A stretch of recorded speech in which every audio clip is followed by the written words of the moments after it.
안녕하세요. 저는 아들을 먼저 보냈지만 씩씩하게 살고 있는 50대 여성입니다. 참, 이런 이야기를 어디에 털어놓아야 할지 몰라서 이곳에 보내게 됐어요. 우리 아들이 가슴 아팠을 걸 생각하면 저도 가슴을 뜯게 될 만큼 너무 힘든 일이긴 합니다. 아직도 가끔은 이 일이 현실인지 악몽인지 구분이 안 될 때가 있어요. 그래도 오늘로 이 일을 털어놓고 씩씩한 엄마로 살아가려 해요. 끝까지 들어주시고 많은 응원도 보내주세요. 저는 27년 전 남편과 사별한 후 아들 하나만 바라보며 살아왔어요. 남편이 교통사고로 갑작스럽게 세상을 떠났을 때 아들은 겨우 3살이었죠. 엄마, 아빠 어디 갔어? 아빠 언제 와? 그 어린 것이 매일 밤 아빠를 찾을 때마다 가슴이 찢어지는 것 같았어요. 하지만 이 아이만은 제대로 키워야겠다는 일념 하나로 버텨왔답니다. 새벽부터 밤 늦게까지 식당 일도 했고 마트 계산원, 청소 일도 마다하지 않고 했어요. 안 해본 일이 없죠. 아들은 그런 절 보고 자라서 그런지 철이 일찍 들었어요. 어려운 집안 형편을 아니까 불평 한 번 없이 공부를 열심히 하더라고요. 그래서 서울 4년제 대학에 합격했죠. 그것도 장학금까지 받고 들어갔죠. 엄마, 나 붙었어. 장학금도 받아. 합격 통지서를 들고 뛰어오던 그날 정말 하늘을 날 것 같았어요. 대학 졸업하고 서울에 있는 대기업에 입사했을 땐 동네 사람들한테 자랑하느라 정신없었죠. 첫 월급 때 아들한테 받은 용돈 봉투를 쥐고 얼마나 울었는지 몰라요. 이제 고생하지 말라고 저를 위로하던 아들 목소리가 아직도 귓가에 선하네요.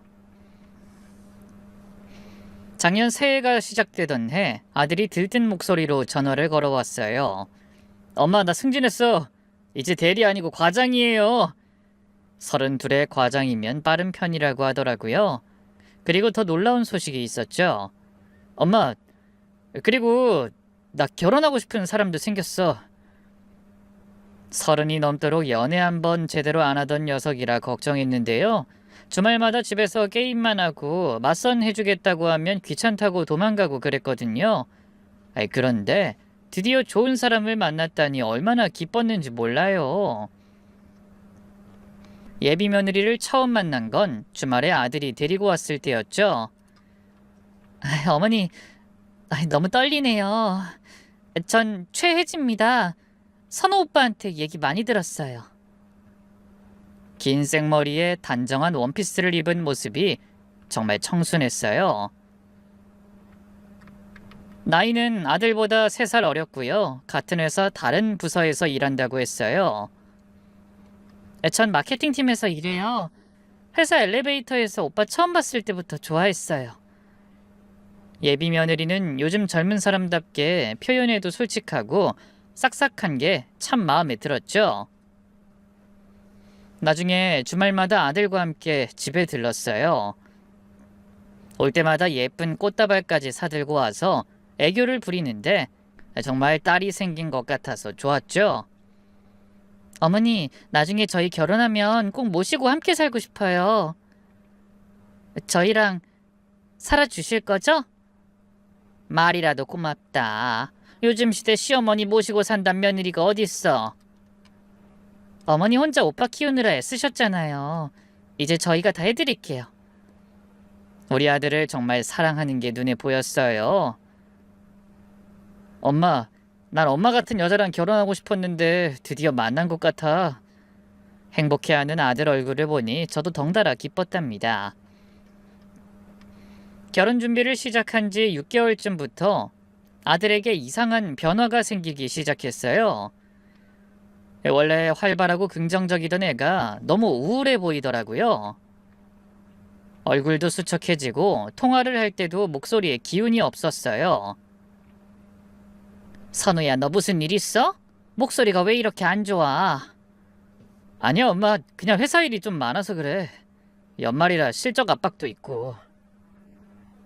하지만 엄마를 어떻게 속이겠어요?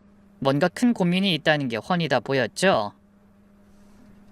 어느 날 아들이 퇴근 후에 집에 들렀는데 완전히 망가진 모습이었죠. 눈은 충혈되어 있었고 며칠 동안 잠도 한숨 못 잔 얼굴이었죠.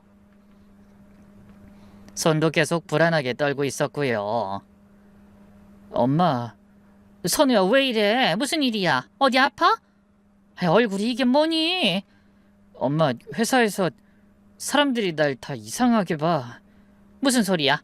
자세히 말해봐. 모르겠어. 나만 지나가면 수근거리고 회식 때도 나만 빼고 따로 2차 가고. 여직원들은 엘리베이터에서 나랑 마주치면 다음 거 타려고 내려. 나도 모르겠어. 그때 예비 며느리에게 전화가 왔어요. 어머니, 선우 오빠 집에 있어요? 응, 방금 왔는데. 혜지야, 선우한테 무슨 일 있지? 숨기지 말고 얘기해줘. 전화기 너머로 예비 며느리의 한숨 소리가 들렸어요. 어머니, 제가 가서 직접 말씀드릴게요. 아무래도 전화로 말씀드리기에는 좀... 30분쯤 지나서 예비 며느리가 도착했어요. 얼굴이 굳어 있었죠. 어머니, 선우 오빠 요즘 회사에서 일이 있긴 한데요. 무슨 일인데 애가 저렇게까지 힘들어해. 그러더니 잠시 망설이다가 충격적인 얘기를 해주더라고요. 실은 회사에 오빠에 대한 이상한 소문이 돌고 있어서요. 무슨 소문? 그게 여직원들을 오빠가 불편하게 했다는 성희롱 비슷한... 저는 너무 놀라서 말을 잇지 못했어요. 우리 아들이 그럴 리 없다고 소리쳤죠. 말도 안 돼. 선우는 그런 애가 아니야. 성희롱이라니. 그 말에 예비 며느리도 격하게 동의했어요. 저도 절대 안 믿죠. 오빠가 그런 사람 아닌 걸 제가 제일 잘 아는데. 제 생각엔 누가 일부러 소문을 낸 것 같아요. 오빠를 시기하는 사람이 있나 봐요. 그 일로 아들은 점점 더 무너지는 것 같았어요. 엄마, 나 회사 가기가 무서워. 먹은 것도 없는데 계속 토가 나와. 그럼 며칠 쉬어. 병가라도 내고. 엄마가 죽 좀 끓여 갈게. 아니야, 그럼 더 이상해 보일 것 같아. 내 잘못을 인정하는 것처럼. 이 문제에 예비 며느리도 정말 헌신적이었어요. 퇴근 후에 아들을 만나서 위로해줬죠. 오빠, 내가 있잖아. 다 지나갈 거야. 우리 같이 이겨내자. 결혼하면 다 사라질 거야. 그리고 저한테도 자주 전화해서 상황을 알려줬어요. 어머님, 제가 오빠 곁에서 잘 지켜볼게요. 너무 걱정 마세요. 그때만 해도 예비 며느린 제 눈에 천사 같아 보였답니다. 이렇게 어려운 시기에 아들 곁을 묵묵히 지켜주는 게 얼마나 고마웠는지 몰라요. 그렇게 불안한 마음으로 보내고 있을 때 새벽에 핸드폰이 울렸어요. 모르는 번호였죠. 김혜숙 씨 되십니까? 네, 그런데요. 지금이 몇 시인데 서울 강북경찰서입니다. 그 아드님이 김선우 씨가... 순간 심장이 멈추는 것 같았어요. 네? 우리 아들이 왜요? 무슨 일이시죠? 한강다리에서 투신하셨습니다. 병원으로 이송하긴 했지만 이미... 그 뒤에 말은 제대로 듣지도 못했어요. 그냥 정신을 잃고 쓰러졌거든요. 정신을 차리니 이웃집에 살던 친한 언니가 제 얼굴을 두드리고 있었어요. 혜수가 정신 차려. 병원 가야지. 선우 안 볼 거야? 차가운 철문을 열고 들어가니 영안실 안에 하얀 천으로 덮인 시신이 있었어요. 직원이 천을 들어 올렸을 때 정말 우리 아들이 누워 있었어요. 창백한 얼굴, 감긴 눈, 입술도 이미 파랗게 변해 있었죠. 얼마나 추웠을까. 저도 모르게 아들을 안았어요. 선우야, 선우야, 일어나, 엄마야. 미친 듯이 아들을 흔들어 봤지만 대답이 없었어요. 차가운 몸뿐이었죠. 경찰이 유서를 보여줬어요. 아들 필체가 맞았어요. 더는 버틸 수 없습니다. 죄송합니다. 엄마 혼자 두고 가서 정말 미안해요. 단 2줄. 그게 아들이 남기고 간 전부였어요. 전 유서를 가슴에 안고 있었죠. 이제 남은 거라곤 아들이 남긴 유서 한 장뿐이었으니까요. 이어서 예비 며느리가 병원에 도착해 넋을 잃은 채 영안실로 뛰어들어왔어요. 예비 며느리는 실신할 정도로 울었어요. 아들 시신을 붙잡고 흔들었죠. 오빠, 놔두고 어떻게 가려고? 우리 결혼하기로 했잖아. 평생 같이 있자고 약속했잖아. 예비 며느리의 절규가 영안실에 울려 퍼졌어요. 저도 같이 무너져 내렸죠. 장례식장은 정말 처참했어요.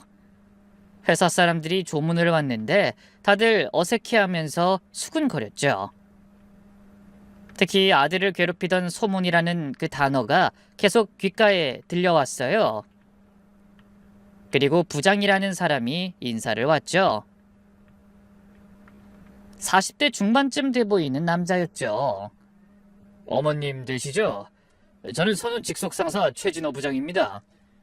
우리 선우가 회사 일로 그렇게 힘들어했는데 알고 계셨어요? 제가 잘 몰랐네요. 더 신경 써줬어야 했는데 죄송합니다. 이 부장이란 사람도 형식적인 사과만 하고 가더라고요. 묘하게 눈빛이 차가웠어요. 예비 며느리는 3일 내내 장례식장을 떠나지 않았어요. 밥도 안 먹고 물만 겨우 마시면서 아들 영정사진만 하염없이 바라보고 있었죠. 어머님, 제가 오빠를 더 잘 챙겼어야 했는데 오빠가 이렇게 힘든 줄 몰랐어요. 저는 그런 모습을 보니 더 안쓰러워서 오히려 제가 그 애를 위로했어요.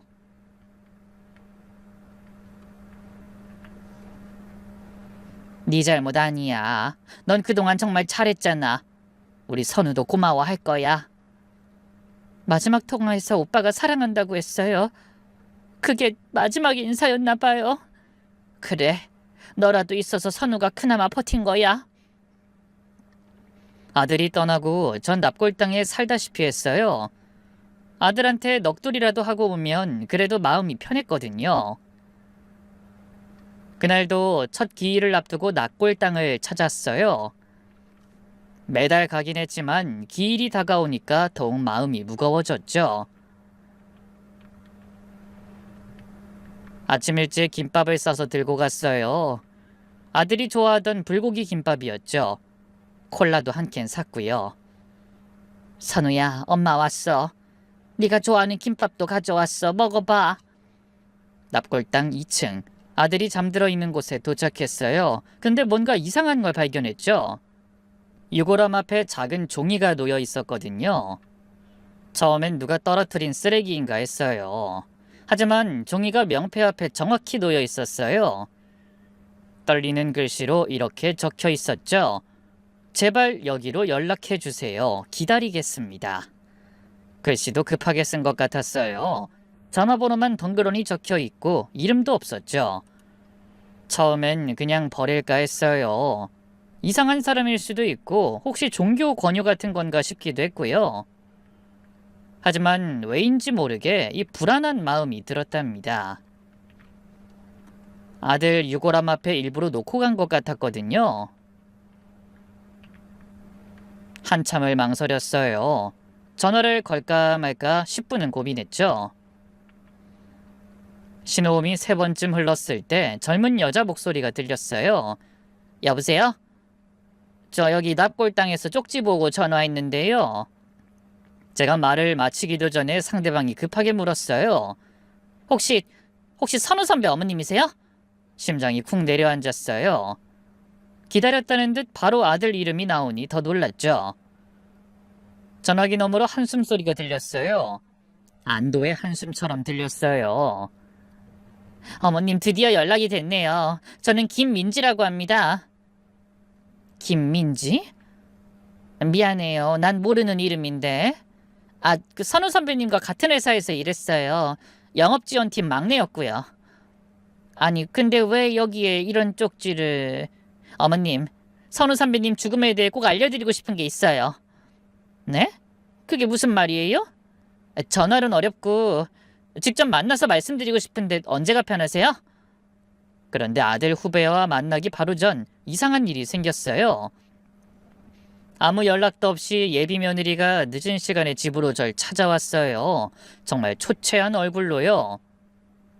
어머니, 혜지야, 어유 들어와. 밥은 먹었어?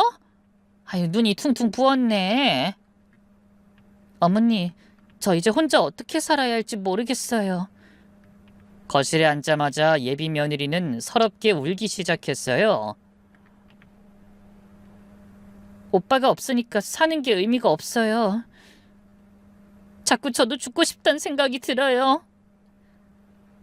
혜지야, 그런 소리 하지 마. 너무 보고 싶어요. 매일 한강 가서 오빠 생각해요. 여기서 뛰어내렸구나 하면서. 저는 예비 며느리를 꼭 안아줬어요. 저만큼 이 아이도 너무 힘들구나 싶었죠. 어머니, 사실 전 부모님이 안 계세요. 뭐? 그때 부산에 계시다고 했잖아. 죄송해요. 거짓말했어요. 사실 양부모님이었고 작년에 교통사고로 돌아가셨어요. 그럼 지금 혼자란 말이야? 네. 그래서 오빠랑 어머니가 저한텐 유일한 가족인데 이렇게 돼버려서. 그러더니 생각지도 못한 이야기를 털어놨죠. 어머님, 사실 저 오빠랑 결혼 준비하느라고 전 재산 다 썼어요. 전 재산을? 웨딩홀도 제가 예약했고 신혼여행도 다 제가 준비했었거든요. 아니, 다 취소한 거 아니야? 취소는 했는데 위약금이 너무 많이 나와서 제 통장에 돈이 하나도 없어요. 그리고 월세도 3개월이나 밀렸어요. 집주인이 이제 나가라고 하더라고요. 그나마 갖고 있던 것도 부모님 장례식 하면서 빚을 너무 많이 져서. 예비 며느리는 다시 울기 시작했어요.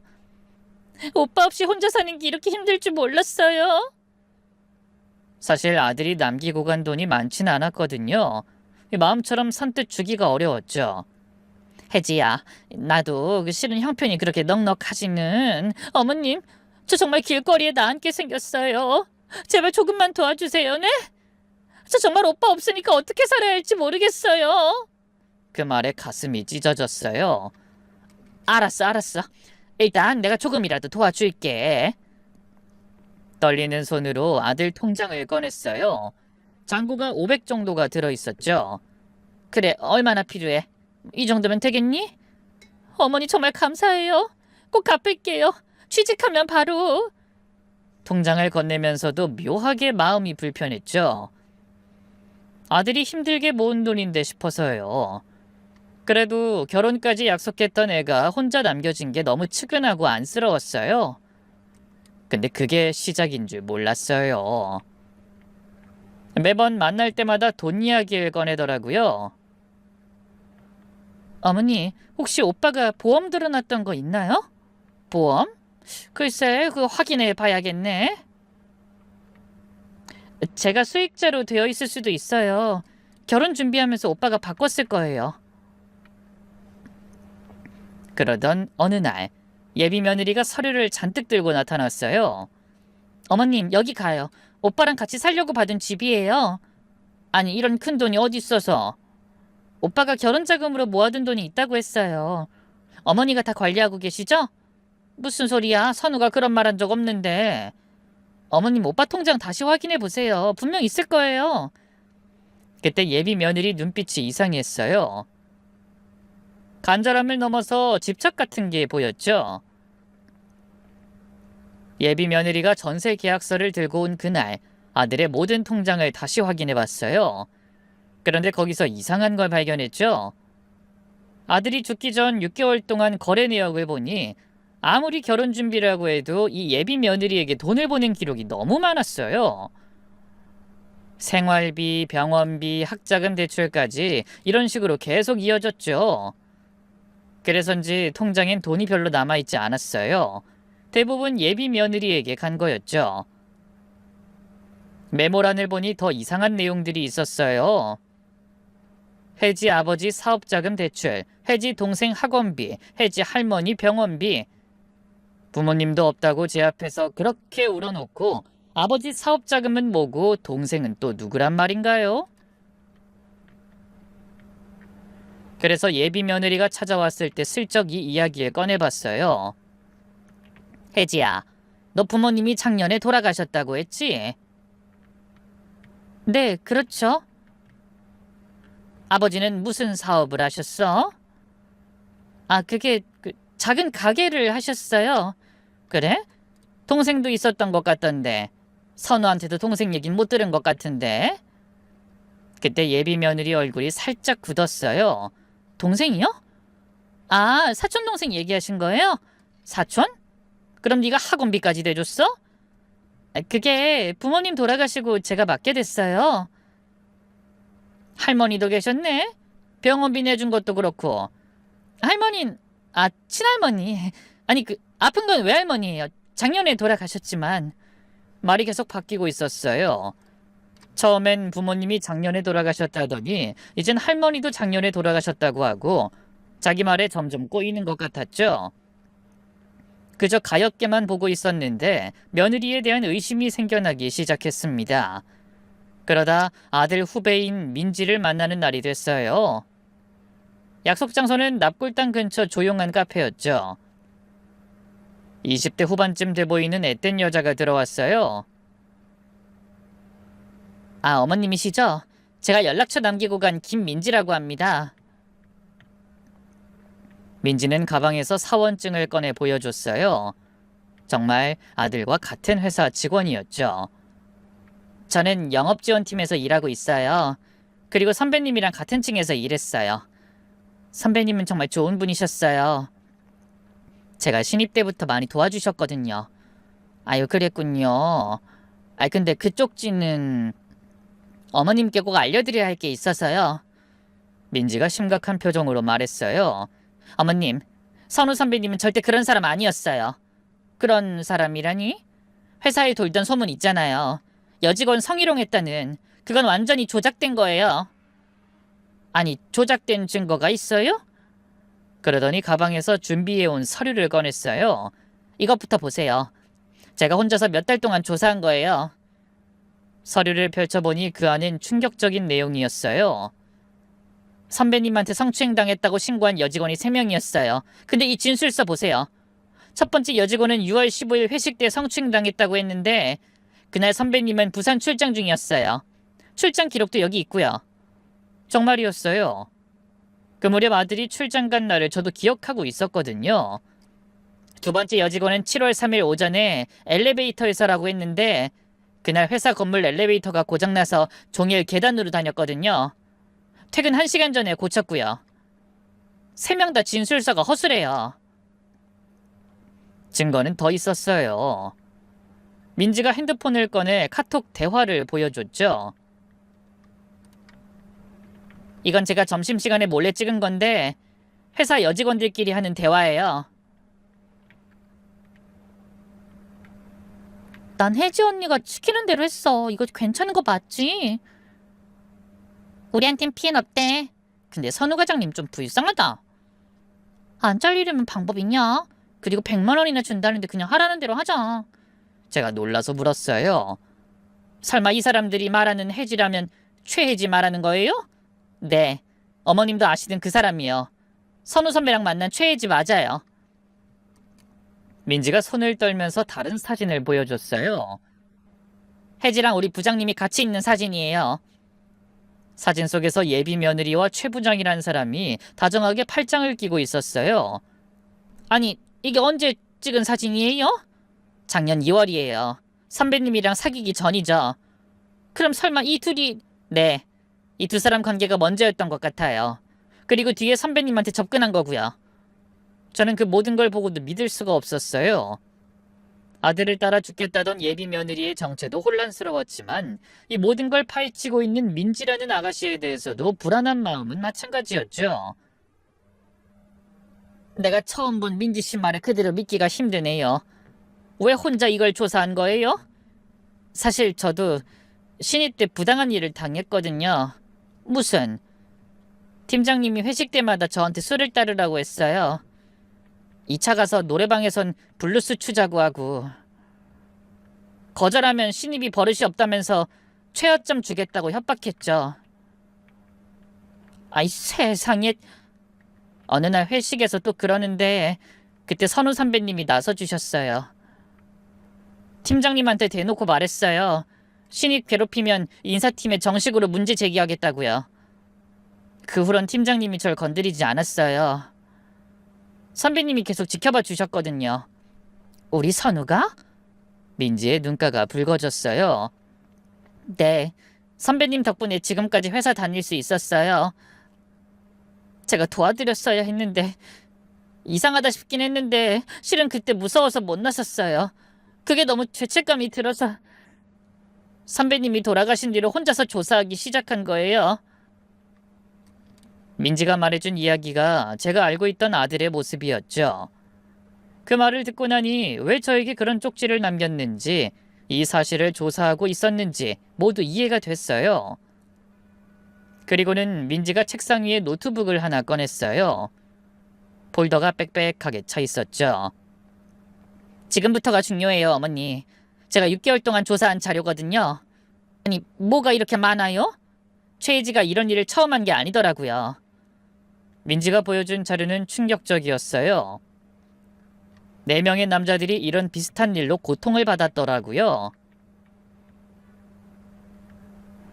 심지어 한 사람은 현재 정신병원에 입원해 있는 내용까지 있었어요. 그럼 이 사람들 모두 혜지와 연관이 있다는 거예요? 네, 모두 같은 수법이에요. 먼저 단기 계약직으로 회사에 들어가서 타깃을 정해요. 6개월 정도 사귀면서 돈을 최대한 뽑아내고 회사에 성추행 소문을 퍼뜨려서 심리적으로 압박한 뒤에 사회적으로 완전히 매장을 시켜요. 극단적 선택을 하면 그 다음 가족들한테까지 접근해서 또 돈을 뜯어내는 거예요. 마지막 동정심까지 전부 이용하는 거죠. 저는 너무 충격받아서 말이 안 나왔어요. 아, 이게 다 사실이에요? 정말 그 최혜지가 이런 짓을 했단 말이야? 어머님, 저도 처음엔 믿기 어려웠어요. 하지만 증거들이 너무 확실해요. 민지는 너무 걱정스럽다는 듯 절 보며 이 말을 물었어요. 어머님, 최혜지가 지금도 어머님께 접근하고 있죠.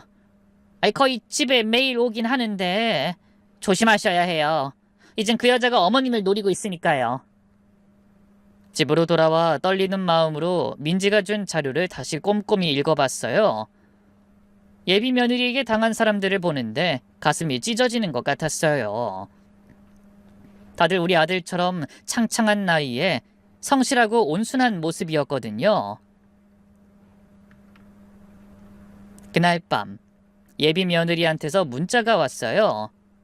어머님, 내일 만나 뵙고 싶어요. 중요한 얘기가 있어요.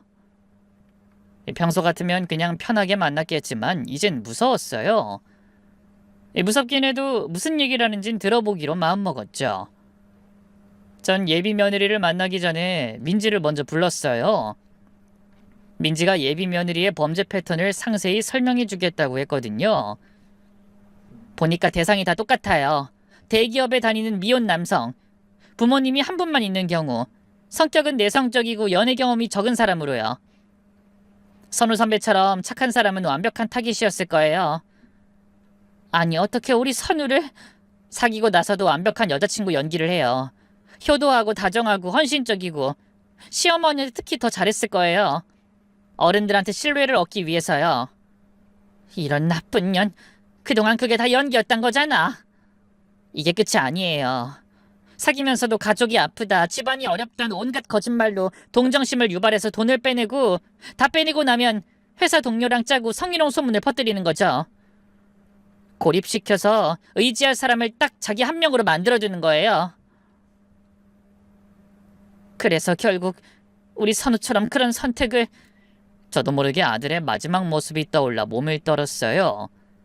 그리고 민지는 마지막으로 예비 며느리의 통장 내역을 보여줬죠.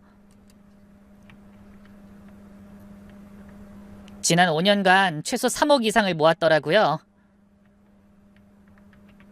강남에 오피스텔도 있고 외제차도 2대나 있어요. 근데 유가족들한텐 돈이 없다고 울면서 구걸하죠. 제가 눈물을 훔치며 떨리는 목소리로 물었어요. 근데 경찰은 왜 이런 애를 안 잡아? 자살로 처리되면 수사를 안 하니까요. 그리고 혜진은 항상 피해자 행세를 하니까 오히려 동정받고 의심하지 않죠. 그러니까 가족들 돈까지 다 받아냈던 거예요. 연신 떨리는 제 손을 힘주어 잡으면서 당부했어요. 어머님, 절대 혼자 있지 마세요. 녹음기도 켜두시고요. 저도 더 알아볼게요. 예비 며느리를 만나기로 한 날 아침부터 민지가 다급히 찾아왔어요. 민지가 노트북을 꺼내더라고요. 아들이 회사에 들고 다니던 노트북이었죠. 제가 몰래 빼왔어요. 인사팀에서 정리하기 전에요. 여기에도 뭔가 있을 것 같아서. 화면을 켜니 바탕화면이 그대로 있었어요. 우리 가족 사진을 배경으로 해뒀더라고요. 그때만 해도 얼마나 행복했는지 웃고 있는 아들을 보는데 가슴이 먹먹해졌어요. PC 카톡이 로그인 되어 있었어요. 삭제된 대화도 복구 프로그램으로 다 살렸고요. 드디어 카톡창을 열었어요. 아들과 예비 며느리가 나눈 대화가 수백 개 있었죠. 처음엔 연인들의 대화였어요. 하트 이모티콘도 많고 사랑한다는 말도 자주 나오고요. 그런데 8월부터 분위기가 싹 바뀌었더라고요. 오로지 돈 이야기뿐이었죠. 혜지야, 또 돈이 필요하다고? 이번 달에 벌써 500만 원 보냈잖아. 오빠, 나한테 주는 돈 아까워? 그게 아니라 걱정돼서 그래. 오빠가 진짜 날 사랑한다면 이런 거 따지면 안 되지. 우리 할머니 수술비라니까. 이런 식의 대화가 계속 반복되고 있더라고요. 그리고 회사에 아들 소문이 퍼졌을 때가 충격이었어요. 처음엔 걱정하는 척했지만 자세히 읽어보니 은근히 아들을 더 불안하게 만드는 말들이었어요. 오빠, 정말 술 마시고 실수한 거 없어? 기억 못하는 거 아니야? 말도 안 돼. 나 회식 땐 술은 입에도 안 됐어. 솔직히 말해. 진짜 아무 일도 없었어? 오빠가 딱 좋아하는 스타일이잖아. 근데 예비 며느린 계속 의심을 심었어요. 읽으면서도 소름이 돋았죠. 오빠 때문에 나까지 다들 이상하게 보잖아. 어떻게 저런 사람하고 결혼하냐고 하더라. 미안해. 괜히 나 때문에 너까지 힘들게 해서. 이렇게 힘든데도 난 오빠 곁에 있잖아. 그러니까 나한테 잘해. 바로 이게 가스라이팅이란 거구나. 상대방을 서서히 미치게 만드는. 우리 아들이 그동안 얼마나 힘들었을까. 제가 화가 나서 노트북을 닫으려는데 민지가 말렸어요. 어머님, 더 봐야 해요. 중요한 게 있어요. 아들이 죽기 일주일 전 두 사람의 대화였어요. 너까지 날 못 믿으니까 정말 죽고 싶어. 오빠가 나약해서 그래. 말로만 나한테 겁주지 말고 할 수 있으면 해봐. 나 정말 힘들다고. 어떻게 너도 날 못 믿어. 더 정 떨어진다. 그렇게 괴로워서 죽고 싶을 정도면 오빠가 하고 싶은 대로 해. 제 눈에서 눈물이 주르르 흘렀어요. 우리 아들이 사랑한다고 믿었던 사람한테 이런 말을 들었다니 얼마나 절망했을까요? 차라리 혼자 했으면 이런 말은 안 들었을 텐데. 민지가 휴지를 건네주며 말했어요. 어머님, 이건 명백한 자살 교사예요. 혜지가 선배를 죽음으로 몰고 간 거라고요. 제가 조금 진정된 후에 민지가 노트북을 다시 열었어요. 이번엔 다른 폴더를 클릭했죠. 화면에 뜬 건 예비 며느리와 최 부장의 카톡 대화였어요. 대화 내용을 읽는 순간 제 온몸에 소름이 쫙 돋았어요. 선우가 많이 힘들어해? 요새 어때? 오빠, 계획대로 진행 중이야. 거의 무너졌어. 그들은 무슨 게임을 하듯이 우리 아들을 가지고 놀고 있었죠. 더 역겨운 건 둘이 연인 사이였다는 거예요. 사랑한다, 보고 싶다는 이런 메시지들이 섞여 있었거든요. 결국 그 못된 년이 최 부장이랑도 만났다는 거잖아요. 민지가 설명을 덧붙였어요. 제가 알아본 바로 최 부장님은 원래 여자 문제가 많았대요. 신입 여직원들 괴롭히는 걸로도 유명했고요. 근데 선우 선배님이 그걸 막아줬다는데 부장님 입장에선 선배님이 눈에 가시였던 거예요. 민지가 사설 탐정까지 동원해 알아낸 또 다른 증거를 보여줬어요. 은행 거래 내역이었는데 최 부장이 예비 며느리에게 매달 300만 원씩 송금한 기록이었어요. 이 돈으로 뭘 했냐면요. 여직원들한테 돈을 나눠줬더라고요. 각자 100만 원씩요. 거짓 증언 대가였던 거예요. 여직원들도 나쁘지만 그들도 어떻게 보면 피해자예요. 부장님이 뒤에서 압력을 넣었거든요. 제가 분에 떨리는 목소리로 물었어요. 그럼 처음부터 다 짜고 친 거네? 우리 선우 죽이려고? 이것들이... 네, 선배를 퇴사시키는 게 목적이었는데 버티니까 극단적인 방법을 쓴 거예요. 제 속에서 뭔가 끌어올랐어요. 분노인지 슬픔인지 모를 감정이 치밀어 올라서 소리를 질렀죠. 뭔가 토해내지 않으면 안 될 것 같았거든요. 인연을 그냥 둘 수 없어. 내가 죽여버릴 거야. 민지가 제 어깨를 잡았어요. 진정하세요. 법으로 싸워야죠. 제가 다 준비했어요. 선우 선배를 위해서 참으세요. 순간 아들 이름에 힘이 풀렸어요. 아들을 생각하며 분노를 겨우 눌렀죠. 그날 오후 약속대로 예비 며느리가 집에 찾아왔어요. 계속 심장이 쿵쾅거렸죠. 민지는 근처에서 대기하고 있었고 저는 옷 안에 작은 녹음기를 숨겼어요. 현관문을 연 순간 예비 며느리는 눈가를 일부러 붓게 만든 것처럼 빨갛게 만들어서 왔더라고요. 한 손에는 서류 가방을 들고 있었고요. 머리채를 잡고 싶어 손이 떨렸죠. 어머님 잘 계셨어요? 그 목소리를 들으니 구역질이 올라왔지만 꾹 참았어요. 예비 며느린 거실로 들어오면서 주변을 슬쩍 둘러봤어요. 뭔가를 확인하는 것 같았죠. 어머님, 정말 중요한 얘기가 있어서 왔어요. 사실... 잠시 뜸을 들이더니 마치 연극을 하듯이 눈물을 글썽였어요. 제가 임신했어요. 순간 귀를 의심했죠. 선우 오빠 아이예요. 3개월이에요. 병원 진단서를 내밀었어요. 산부인과 도장이 찍힌 임신 확인서였죠. 저를 보는 눈빛이 날카로워졌다가 다시 순진한 표정으로 바뀌었어요. 어머님, 이 아이는 선우 오빠의 마지막 선물이에요. 제가 낳아서 키우고 싶어요. 오빠 닮은 아들이면 좋겠어요. 그래서 말인데요. 어머님께 부탁드릴 게 있어요. 뻔뻔스럽게도 보험금 수익자 변경 서류, 아파트 명의 이전 동의서, 그리고 대출까지 한 장 한 장 펼쳐놓으면서 돈 달라는 말을 아이 핑계로 말하더라고요. 아무래도 아이를 키우려면 돈이 필요하잖아요. 선우 오빠 보험금을 제가 받을 수 있게 해주세요. 그리고 어머니 아파트도 제 이름으로 해주시면 안 될까요? 아이하고 저랑 살려면 그 정도 기반이 있어야 할 것 같아서요.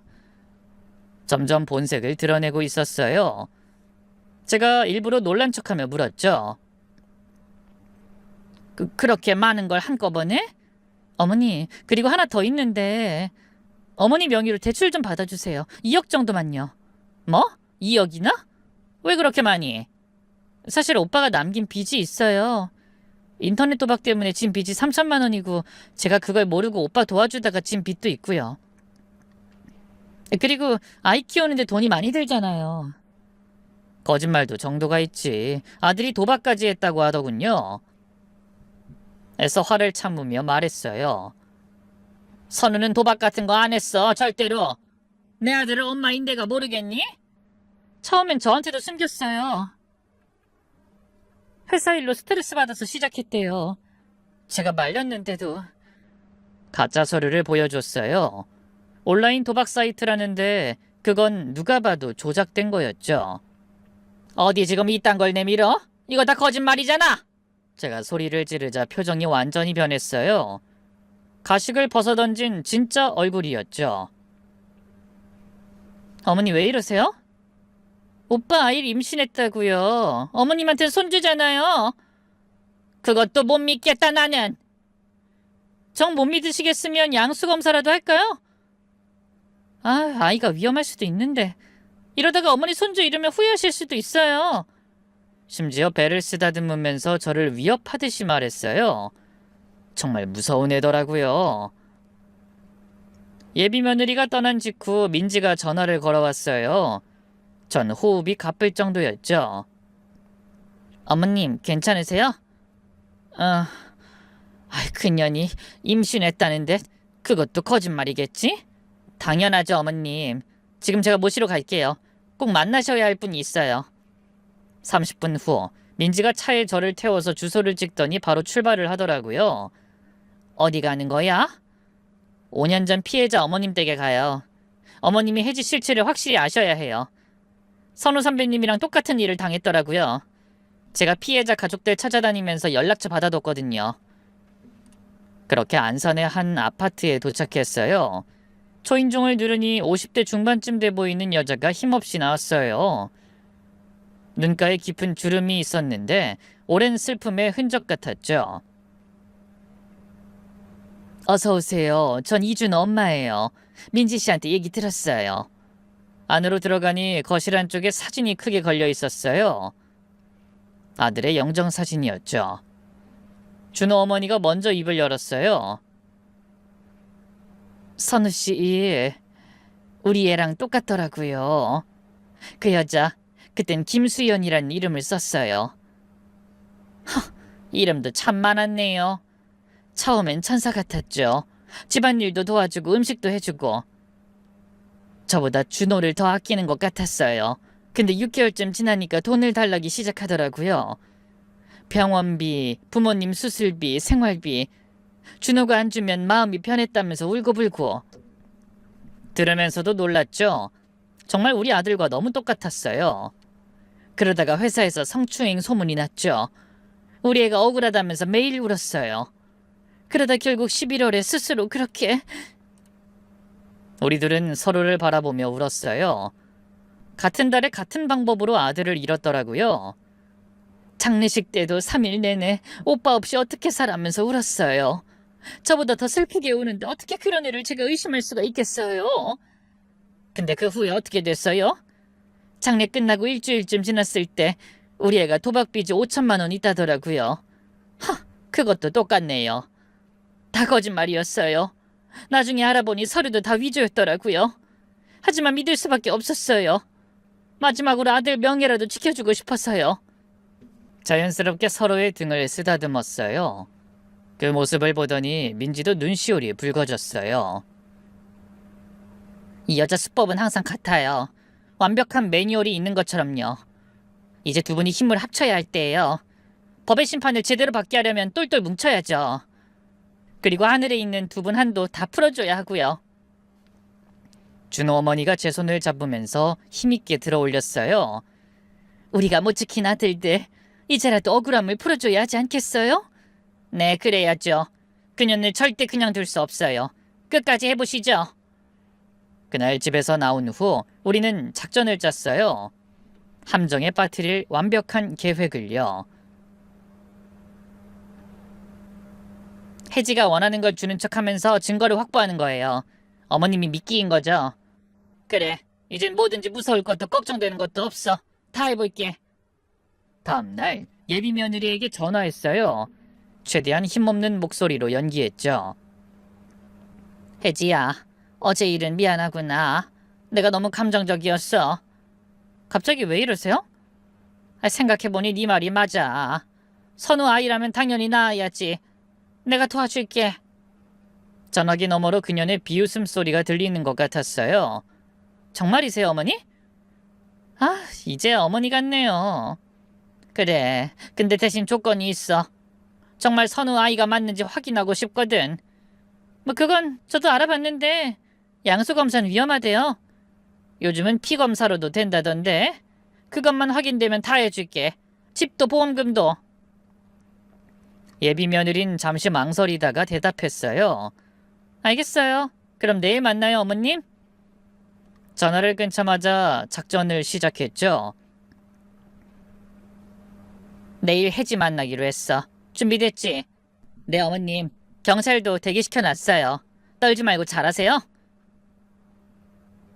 다음날 예비 며느리가 찾아왔어요.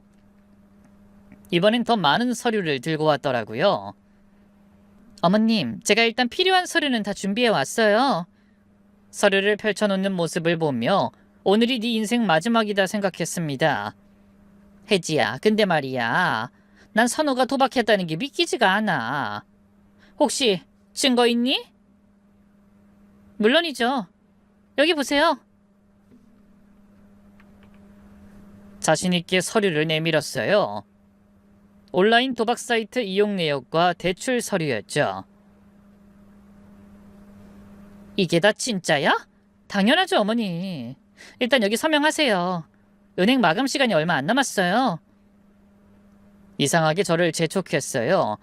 그때 제가 물었죠. 혜지야, 근데 마지막으로 궁금한 게 있어. 뭔데요? 너 진짜 이름이 뭐야? 박지연이야, 최혜지야? 순간 표정이 싸늘하게 굳었어요. 왜 그걸 물으시는 거예요? 박지연은 옛날 이름이에요. 그냥 궁금해서. 며느리 될 사람 본명도 모르면 이상하잖아. 계속 경기하는 눈빛으로 절 봤어요.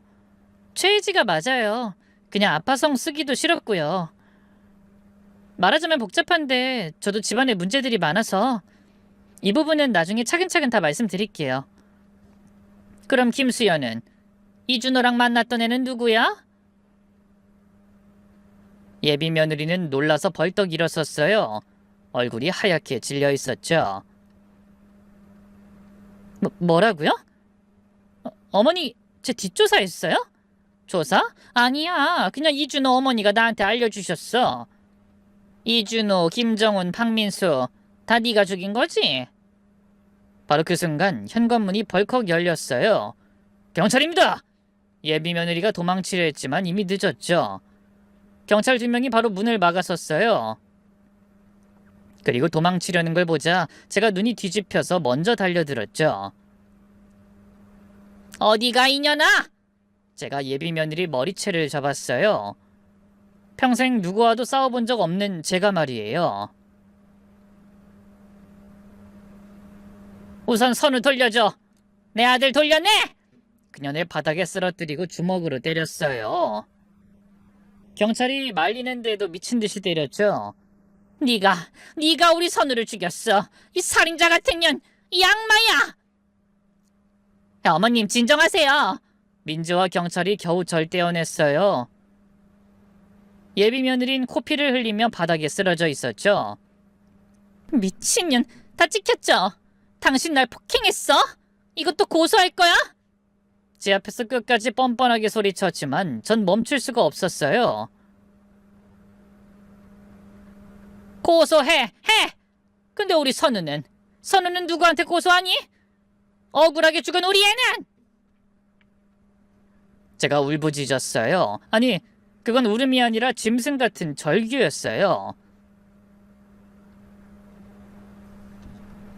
겨우 32에 이제 막 과장 달고 얼마나 좋아했는데, 얼마나 행복해했는데.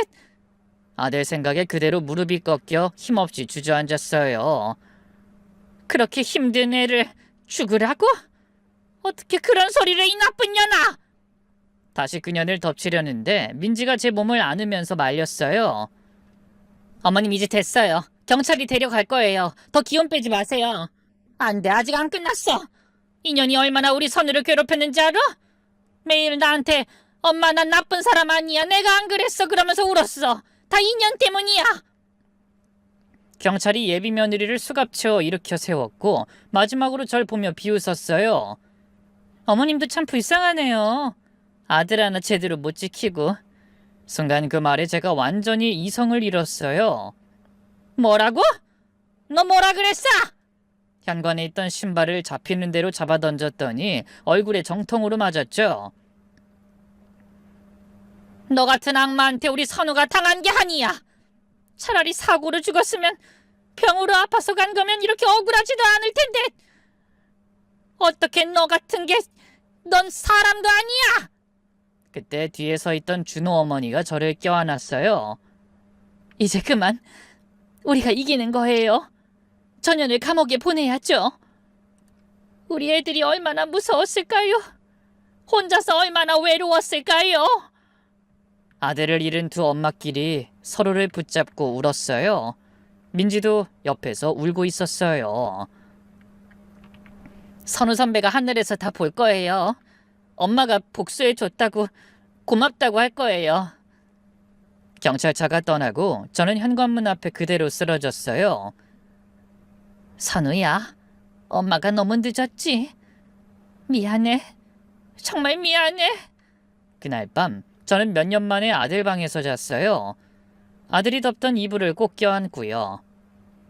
아직도 아들 냄새가 나는 것 같아요. 엄마가 지켜줄게. 거기서 편하게 있을 수 있게. 체포된 지 일주일 후 예비 며느리에 대한 추가 조사가 시작됐어요. 어머님, 더 충격적인 사실이 나왔어요. 뭔데? 혜지가 임신이 맞대요. 순간 머리가 하얘졌어요. 정말 그 악마 같은 몸에 우리 손자를 품고 있었을까 두려웠죠. 진짜야? 그럼 정말 선우 아이를... 아니에요. 최 부장 아이래요. DNA 검사 결과 나왔어요. 역시 나였어요. 그녀는 끝까지 거짓말쟁이였던 거예요. 며칠 후 준호 어머니를 비롯해 다른 피해자 가족들이 우리 집에 모였어요. 이 사건으로 더 많은 피해자가 연락이 닿았죠. 그때 민지가 서류 뭉치를 가져왔어요. 어머님들, 이거 보세요. 그 여자가 피해자들한테서 받은 돈 총액이 5억이 넘어요. 5억? 네. 그 돈으로 강남의 오피스텔 2채, 외제차 3대, 명품 가방만 50개를 넘게 샀대요. 우리는 모두 분노했어요. 우리 아들들의 목숨값으로 산 것들이었으니까요. 얼마 뒤 최 부장도 체포됐다는 소식을 들었죠. 그 소식을 들은 날 아들의 회사 동료들이 찾아왔어요. 그동안 아들하고 같이 일했던 사람들이었죠.